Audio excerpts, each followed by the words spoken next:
पर संतों का भाव ये भी कहना चाहती थी। तो बोली कि अरे महाराज क्या कर रहे हो, ये प्रसाद है, हम सबको भी मिलना चाहिए, आप अकेले ही खा लोगे और ये कच्चे चावल है, आप खा लोगे तो पेट दर्द करने लगा, थोड़ा थोड़ा हमें भी दो। तो रुक्मणी जी ने वो पोटली ले ली और फिर सबने थोड़ा थोड़ा मिलकर के उस प्रसाद को खाया और भगवान ने उस चावल की, एक मुट्ठी चावल के बदले में एक लोक की संपदा प्रदान की। कुछ दिनों तक सुदामा जी वहां पर, भगवान ने सोचा कि रुकेंगे, पर सुदामा जी तो सिर्फ एक ही दिन रुके और दूसरे दिन जैसे सुबह हुई और सुदामा जी ने कहा कि भैया अब मुझे घर जाना है।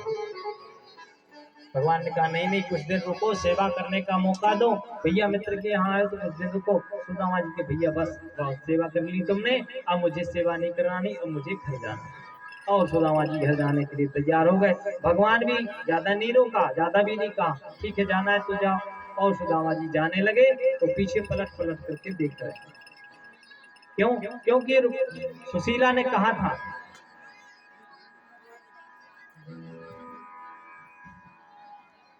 तो इस प्रकार पलट कर देख रहे हैं। तो अब उनके मन में ये विचार आया कि खाली हाथ जाएंगे, कुछ द्वारकाधीश ने दिया तो है नहीं, और खाली हाथ जाएंगे तो मुझे तो कुछ जरूरत नहीं है, पर घर जाएंगे तो सुशीला दरवाजे पर बैठे, कोई साड़ी लाएंगे, कुछ खाने पीने के लाएंगे। द्वारकाधीश बड़े आदमी के यहाँ जाओ तो भाई कुछ ना कुछ मिलेगा, तो इस आशा में बैठी होगी और पीछे देख रहे हैं।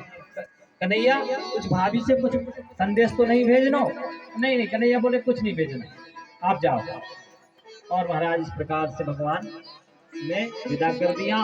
सुदामा जी कुछ दिन की यात्रा करके जैसे ही अपनी नगरी में पहुंचे तो जहाँ झोपड़ी थी वहां पर पूरी सुदामापुरी में महल बन चुके थे। अब सुदामा जी पहुंचे तो अपनी झोपड़ी ढूंढ रहे कहाँ पर। एक भैया से पूछा, भैया ये बताओ हमारी झोपड़ी कहाँ है? बोली महाराज आप कौन हो? बोले हम सुदामा हैं और यहाँ सुदामा जी की झोपड़ी बनी थी। बोले एक जो यहाँ जो सुदामा रहते थे झोपड़ी वाले, वो तो द्वारकापुरी गए। सुदामा जी ने सोचा द्वारकापुरी तो हमें गए। अच्छा भैया कब तक आएंगे? बोले पता नहीं कब तक आएंगे। बोले एक काम करो, इस महल की जो देवी हैं उनको जरा बुला दो। अब जो है सुशीला जी तो एकदम साड़ी में अच्छी बढ़िया नई साड़ी युवती बन चुकी। तो सुशीला जी जैसे ही खबर मिली कि भाई कोई आया है तो सुशीला जी बाहर आई तो सुशीला पहचान गई, पर इनको सुदामा जी नहीं पहचान। अब नई साड़ी नए ठाट बाट तो सुदामा जी पहचान नहीं पाए। सुशीला जी आई तो सुशीला जी को देख करके सुदामा जी कह भैया ये हमारा घर नहीं, ये हमारी पत्नी, तो लौटने लगे।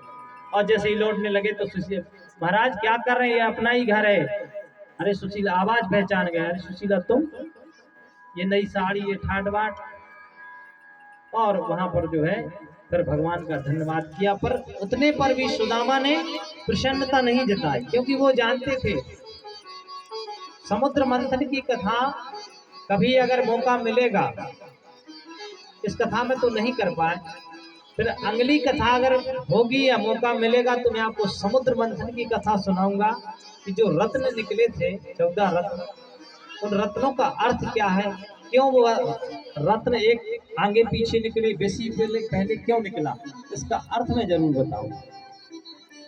सुदामा जी को प्रसन्नता नहीं हुई, पर भगवान ने दिया तो उसको मना भी नहीं किया जा सकता। और बड़े यश वैभव के साथ स्वयं लक्ष्मी जी आकर के सुदामापुरी में विराजी। और इस प्रकार